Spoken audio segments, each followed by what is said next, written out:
Hi, I'm Valerie Matthias, and this is a video tutorial for Next Step Press. And in today's video tutorial, we're actually going to do the faith experiment found on page 100 in your Ponder Anew, a hymn journal of trust and confidence. So there's a faith experiment on page 100, and it's called Rock of Help. I thought that I would go through the faith experiment myself and then tell you the story. So Justin does a great job of explaining the directions on page 100. You're looking at this Ebenezer, this stone of help. It stood as a reminder of God's actions and mercy. If you were to raise your own Ebenezer, what events in your life might fit on your memorial stone of help? And the exercise is to go through and take this illustration that Anne Gillespie has created and write out your stone and then to share it with someone. So I thought I would do it and share it with you. So here we go. I've already kind of put in pencil what I want to talk about today. I'm going to go over it in Sharpie pen and tell you the story of God's faithfulness in my life, just how it happened and how I remember it. So this story actually didn't take place that long ago. It was, 2 weeks ago? Last week? I don't know, time is flying this summer. But it happened at Bayshore Camp. So at this very bottom base, this stone at the bottom, I'm going to write Bayshore. Bayshore Camp is a Christian camp in Seguin, Michigan. And they invited me to come and lead a sectional on visual faith and visual prayer. We did some scripture journaling. And this is their logo. So Justin's directions say, the first scene should show you where you were or what you were doing when it all started. So we were at Bayshore Camp. It was my family. So I'm going to write family camp 2020. That's where it started. And then it says, the second should try and capture what went terribly wrong, why you needed help, and what the danger was. So bizarrely, on Thursday at 5:30 in the morning, so I have this alarm clock here that says 5:30.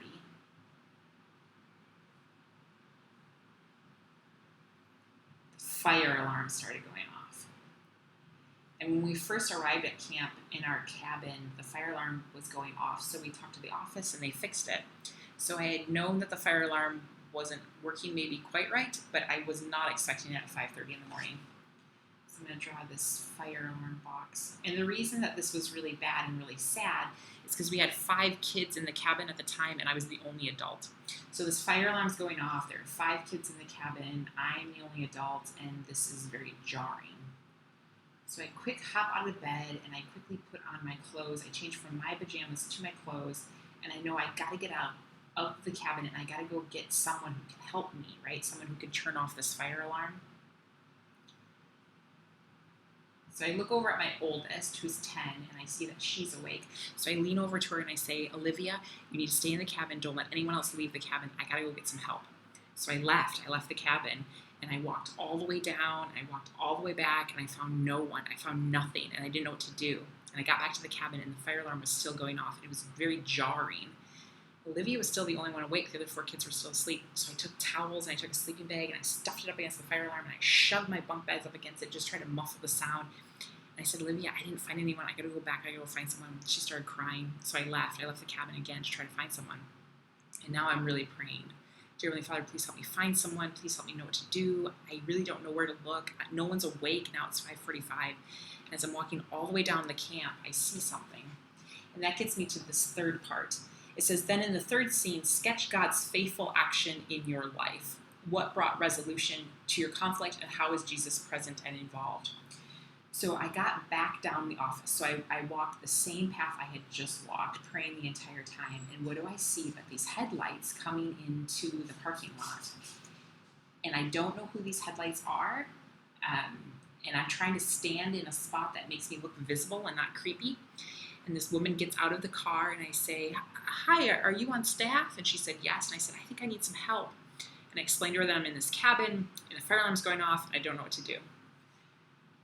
So it turns out she's the head of housekeeping and she has a walkie-talkie and she knows just who to call. So she gets on our walkie-talkie. And this, of course, is immediate relief to me, right? Immediate relief. because now I have help. My prayer has been answered. Someone is now going to help me. And I don't know what the resolution is going to be, but at least I'm not alone anymore. So she gets on the walkie-talkie. She contacts who it is that she needs to contact. And they tell her where she's supposed to go and what she's supposed to do. So she has a golf cart, and she takes me back down to my cabin, and we get there, and immediately she knows just what to do. She knows what buttons to push, and the fire alarm stops. I tell her, thank you so much. She says, oh, yeah, no problem. She apologizes. I say, don't worry about it. I'm just so great. It's, we say our goodbyes. And then now it's 6 o'clock. And everyone, except for Olivia, is still peacefully sleeping. And Olivia's relieved. And I'm relieved. And I tell her to go back to sleep. And I change out of my clothes back into my pajamas. And I snuggle into bed, and I realize that my prayers have been answered, that God heard my cry, heard my plea, and He answered them. He sent me just who I needed to have at the right time, and I actually got some more sleep. My alarm then woke me up, and I was ready to go for the day. So for about a half an hour, it was this beautiful moment of me fully relying on God, and God totally offering me help and rescuing me in such a beautiful way. No other children woke up. No one cried. They didn't even know what happened in the middle of the night. I fell back to sleep, relying totally on my Father who could take care of all things, even beeping fire alarms at camp. So that's my story. In the final scene, show the situation and how it was resulted from God's action. That's what was life like after that. Well, it's total reliance on God, right? Like, I didn't plan on the fire alarm going off, and yet He knew that it was, and He knew exactly what needed to happen, and He took care of me, just as He's been taking care of me since the very beginning, and will take care of me until the very end. And then it says, when you've sketched your 4 scenes from an event in your life that shows God's help, share your Ebenezer with a friend or family member. Use your stone of help to tell the story. It will build your faith and theirs. And that I cannot emphasize enough. I would never share this story with you. This is one of these stories that just happens and is forgotten. But because of this prompt, it made me think, yeah, God totally worked through that. And yes, I can share that with you. The stories that are in Scripture are those as well. These things are written so that you may believe that Jesus is Christ, the Son of God, and that by believing you may have life in His name. This stuff is written down so that we can read it. These aren't imaginary tales. These are not... this isn't fairy tales and folklore. This is real. This happened. This story happened to me, and God totally saw me through. And you have those stories too, and you get to tell those stories. So that's what I would encourage you to do to take a next step this week is, hey, tell your story, right? Just tell your story of God's faithfulness. I had a great time. Thanks for listening to my faith experiment. Enjoy your Ebenezer stone, whether it's a giant thing and God rescued you from imminent death, or it's a small thing like God rescued from a fire alarm. It's still your story, and it's a story to be told. You have a great week, and I'll see you next time. This video tutorial was made possible in part by the generous support of Next Step patrons like you. Patrons make it possible. Support a Next Step by becoming a patron today. Visit patreon.com/Find My Next Step.